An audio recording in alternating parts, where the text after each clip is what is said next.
Les cellules souches, mais en quoi? Mésenchymateuses?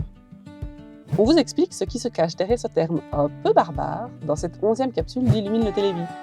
Revenons à nos cellules souches dont on a déjà parlé dans les vidéos précédentes. En fait, il en existe plusieurs types, en fonction de leur capacité de différenciation, c'est-à-dire à devenir des cellules différentes.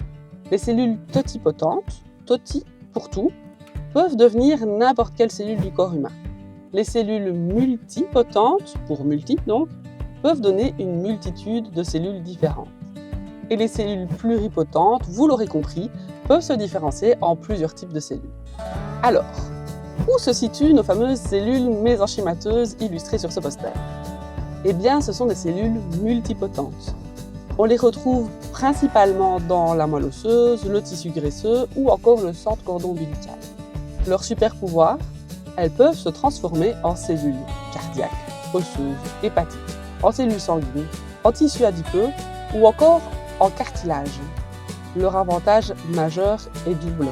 Elles peuvent aider à régénérer un tissu abîmé, puisqu'elles peuvent se diviser dans les différents types de cellules qui le composent, mais aussi faciliter la prise et éviter le rejet lors des greffes de moelle. Pratique, non? Mais plutôt que de devoir réparer les dégâts, pourquoi ne pas développer des traitements qui abîment moins le corps dès le départ? C'est justement ce défi de prévention et de traitement moins invasif qui sera au cœur de notre prochaine capsule. En attendant, vous savez ce qu'il vous reste à faire. Chaque like, commentaire, partage et don aide à soutenir la recherche et à implémenter ces traitements émergents. Chaque recul. Cœur sur vous!